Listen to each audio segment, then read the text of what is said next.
Hello दोस्तों, आपके अपने यूट्यूब चैनल सहज मैथ्स स्टडी में आप सभी का स्वागत है। आज हम सीखेंगे गुणनखंड हल करना, जिसमें गुणनखंड जो होता है वो मुख्य रूप से 4 टाइप्स के होते हैं। तो इसमें फर्स्ट टाइप क्या है, इसमें जब प्लस प्लस का दिया होगा और उसके बाद दूसरा टाइप है एक यहाँ माइनस का दिया होगा और उसके बाद अगला होगा दोनों माइनस के होंगे, उसके बाद अगला होगा जो पहला ये वाला माइनस का होगा। तो इस प्रकार से मुख्य रूप से 4 टाइप्स के होते हैं गुणनखंड। पहला टाइप क्या है, 2x² + 11x + 14 दिया गया है। इसमें दिया गया है यहाँ पर प्लस प्लस, और जब दोनों में प्लस दिया गया होगा तो इसका एक नियम होता है कि यहाँ पे जो दिया होता है बीच वाला पद, तो जो बीच वाला पद दिया होता है और इधर जो ये बाहरी पद ये दिया गया है और इधर जो ये दिया है, तो इस x के साथ में जो भी अंक होता है उसका गुणा हम इस पद से कर लेते हैं। तो 14 का गुणा जब हम यहाँ इससे करेंगे, तो 14 का गुणा जब 2 से करेंगे तो हमको मिल जाएगा 28। 14 का 2 से गुणा करेंगे तो 14 × 2 हमको मिल जाएगा 28। अब ये जो 28 हमको मिला है, इस 28 में हमको क्या करना होगा कि यहाँ प्लस लगा हुआ है, इसलिए हमको ऐसी 2 संख्याओं में इसको बांटना है कि उन दोनों का आपस में गुणा हो तो हमको 28 मिले, और क्योंकि प्लस लगा है तो जब जोड़ा जाए तो हमको 11x मिले। तो ऐसी कौन सी संख्या है, पहले हम इसको चेक करेंगे। तो ऐसी संख्या निकालने के लिए हमको क्या करना होता है, जो ये 28 दिया है इसका हम अभाज्य गुणनखंड निकालेंगे। तो 2 एकम 2, 2 चौको 8, फिर 2 सते 14 और फिर 7 एकम 7। इसमें अगर हम ये देखें, क्योंकि यहाँ प्लस है इसलिए जोड़ा जाए तो 11 आना चाहिए। ऐसी संख्याएं कौन कौन सी हैं, तो यहाँ 2 दूनी हमको मिल गया, इनका गुणा करेंगे तो हमको मिल जाएगा 4, और यहाँ है 7। तो अगर हम 7 और 4 को जोड़ें तो हमको मिल जाएगा 11, और 7 और 4 को अगर हम इनका गुणा करें तो 7 चौक 28। मतलब ये जो यहाँ पर हमको गुणा करने पर जो संख्या मिली है 28, ये 28 हमको आपस में गुणा करने पर मिलना चाहिए, और जब उन संख्याओं को हम आपस में जोड़ें तो हमको इस बीच वाली संख्या जो दी गई है, बीच वाला पद, इसके बराबर होना चाहिए। तो यहाँ हमको 7 और 4 अगर हम जोड़ेंगे तो हमको 11 मिलेगा, और 7 और 4 का गुणा होगा तो 28 मिलेगा। इसलिए हमको संख्या मिल गई एक 4 और दूसरा मिल गया हमको एक 7। यहाँ x है तो इसलिए ये हो जाएगा 4x + ये हो जाएगा 7x। तो 4x + 7x मिलकर हो जाएंगे 11x। तो 11x हमको मिल गया किसके बराबर में, 4x + 7x के बराबर में। तो जहाँ 11x है वहाँ हम इसको लिख सकते हैं। तो अगर हम यहाँ पर इसको लिखें, 2x² प्लस यहाँ पर दिया गया है 11x, और 11x किसके बराबर है, 4x + 7x के बराबर है। इसलिए हम यहाँ पर इसकी जगह पर लिख लेंगे 4x + 7x, और इधर प्लस दिया है 14, तो ये हम +14 लिख लेंगे। अब इसमें हमको क्या करना होगा, कॉमन लेना होगा। तो कॉमन लेने के लिए पहले हमको इसके अभाज्य गुणनखंड के रूप में इसको बांट देना होगा।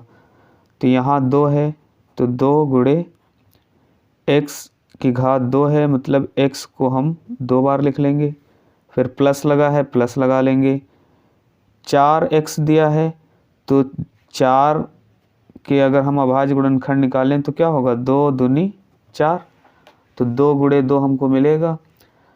तो यहाँ 4 की जगह पर हम लिख सकते हैं 2 × 2, और गुणे में है x, तो यहाँ हो जाएगा x, फिर प्लस लगा हुआ है, फिर हम यहाँ पर प्लस लगा लेंगे। उसके बाद है अगला 7, तो यहाँ 7 लिखेंगे। 7 क्योंकि अभाज्य संख्या 7 खुद है, इसलिए हम इसके अभाज्य गुणनखंड निकाल ही नहीं सकते, 7 ही रहेगा। और गुणे में दिया है x, तो गुणे में हम x लिख लेंगे, प्लस इधर दिया है 14, हम यहाँ पे ये 14 लिख लेंगे। तो इसको 2 भागों में हमको बांट लेना होगा। तो एक भाग ये हुआ, यहाँ से प्लस लगा हुआ है, एक पद ये है और दूसरा पद ये है। तो यहाँ से ये वाला एक भाग और इधर यहाँ से ये वाला एक भाग, इनमें हमको कॉमन लेना होगा। तो कॉमन का मतलब क्या होता है, जो एक जैसा हो। जैसे 2 यहाँ है, तो इसमें अगर हम देखें तो यहाँ भी 2 है, तो 2 यहाँ और 2 यहाँ एक बार मिल रहा है, तो यहाँ भी 2 है, यहाँ भी 2 है, इसलिए इसको हम यहाँ लिख लेंगे। x यहाँ मिल रहा है और यहाँ भी x है, इसलिए हमको यहाँ x भी मिल रहा है। उसके बाद ये x और ये x मिल रहा था, हमने लिख लिया। अब यहाँ ये x और इधर और तो x है नहीं, यहाँ पर 2 है, तो इधर दूसरा और 2 नहीं है, इसलिए जो हमको कॉमन मिलना था वो क्या मिला, 2x हमको कॉमन मिल गया। अब बात रह गई कि अंदर रहा क्या, तो अंदर हमको ये वाला x रह गया है, मिला है, और बीच में प्लस लगा है तो प्लस लगा लेंगे। और यहाँ पर ये वाला तो कॉमन में चला गया था, अब हमको यहाँ पर मिल गया है ये वाला 2, तो यहाँ लिख लेंगे 2। फिर यहाँ प्लस है तो यहाँ प्लस लिख लेंगे। अब हम इन दोनों में हम देखेंगे क्या कॉमन हो रहा है। और ये 14 को भी हम अभाज्य गुणनखंड में अगर लिखें तो 2 गुणे 7 लिख सकते हैं, तो 2 सते 14। तो इस प्रकार से अगर हम इसमें और इनमें दोनों में देखें, प्लस के निशान से इधर ये एक पद हुआ और यहाँ एक पद ये दूसरा हुआ। तो 7 इसमें है, 7 इसमें भी है, इसलिए 7 कॉमन हो रहा है। x इसमें है लेकिन x इसमें नहीं है, तो बस केवल 7 ही मिल रहा है, तो 7 कॉमन ले लिया। तो यहाँ भी अंदर बच रहा है, तो यहाँ अंदर क्या बच रहा है, यहाँ x ये वाला बच रहा है और प्लस का निशान है ये लगा लेंगे, और यहाँ 2 है तो ये 2 यहाँ बच रहा है, 2 लिख लेंगे। 7 और 7 कॉमन हुआ तो ये 7 कॉमन यहाँ पर लिख लेंगे। अब यहाँ पर अगर कुछ गड़बड़ी होगी तो हमको यहाँ से पता चल जाएगी, क्योंकि ये चीज़ और ये चीज़ बराबर आना चाहिए। x + 2 x + 2 देखो यहाँ बराबर आ रहा है, इसलिए हमको पता चला कि यहाँ कोई कमी आगे नहीं है। तो x + 2, ये जब हम x + 2 को कॉमन ले लेंगे, क्योंकि एक जैसा है x + 2 x + 2, तो ये कॉमन है, इसको कॉमन ले लिया। तो अब यहाँ दूसरे में क्या रह गया, यहाँ 2x रह गया है, 2x लिख लेंगे, प्लस 7 है तो प्लस 7 ये लिख लेंगे। तो अब तो इसमें कुछ हो नहीं रहा है, अब यही इसका आंसर हो जाएगा। तो इस प्रकार से हम इसको लगाते हैं। देखते हैं इसका दूसरा सवाल, ऐसा ही एक इसी टाइप का दूसरा सवाल देखते हैं। तो ये सवाल है x² + 6x + 5। अब इसमें इससे पहले कोई अंक नहीं है। जब कोई अंक नहीं होता है तो एक होता है, क्योंकि एक x² तो ये एक तो है ही, इसलिए जब कुछ नहीं होता है तो एक होता है। इससे पहले वाले सवाल में हमने अभी देखा है कि यहाँ पर 2 था, तो इनका और इनका आपस में गुणा हुआ था, तो 14 दूना हमको 28 मिला था। लेकिन इस सवाल में हमको क्या मिला है, इस सवाल में यहाँ पर कोई संख्या नहीं है, इसलिए इस यहाँ पर 1 होता है। तो जब हम 5 और 1 का गुणा करेंगे तो हमको मिलेगा 5, 5 एकम 5। तो 5 के अभाज्य गुणनखंड अगर हम निकालें तो 5 ही तो रहेगा, अभाज्य संख्या ही है। तो जब छोटी संख्या है तो हम ऐसे ही देख के निकाल सकते हैं, अभाज्य गुणनखंड निकालने की ज़रूरत ही नहीं, क्योंकि इसका निकलेगा ही नहीं, क्योंकि अभाज्य संख्या ये खुद है।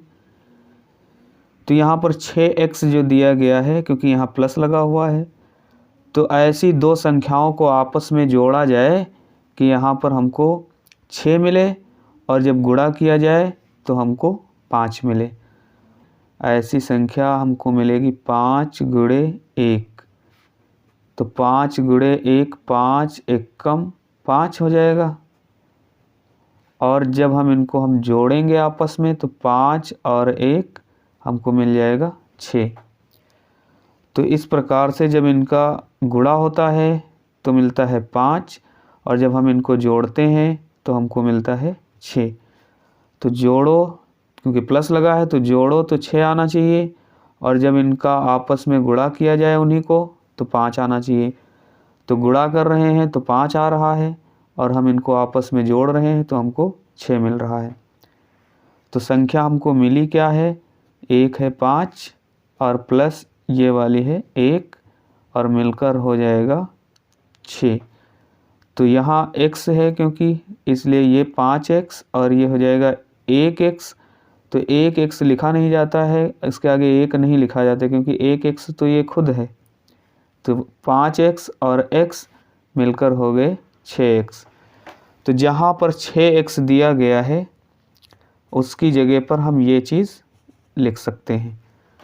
तो इस प्रकार से ये हो जाएगा x² प्लस 6x की जगह पर हम लिख सकते हैं 5x प्लस x, और इधर प्लस है 5, यहाँ 5 लिख लेंगे। अब इसमें हमको कॉमन लेना है जैसे बताया गया था अभी।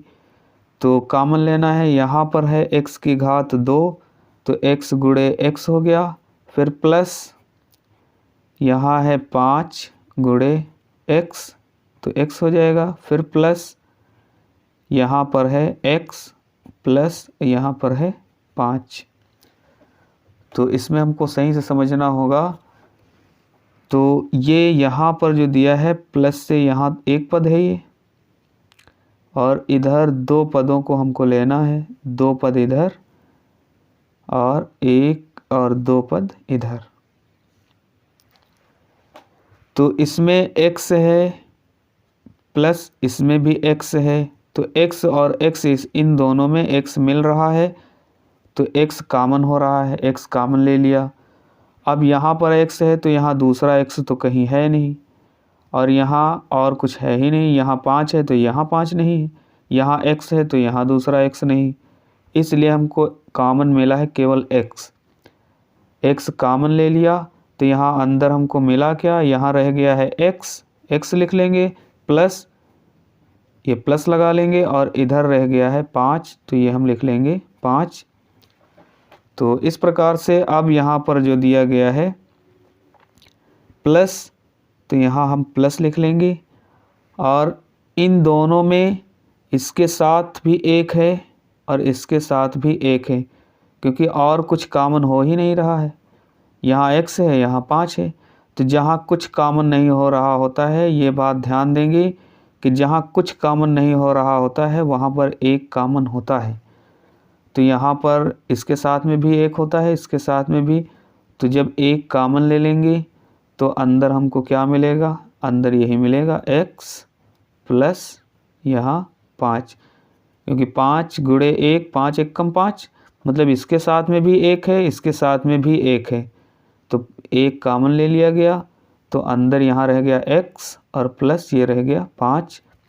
अब देखो यहाँ पर हमको ये चीज़ एक जैसी मिल गई, तो 5x plus 5 x plus 5 common ले लेंगे, तो यहाँ पर हमको अंदर क्या मिल जाएगा x और ये प्लस 1, तो x प्लस 1 ये जो है इसका आंसर हो जाएगा।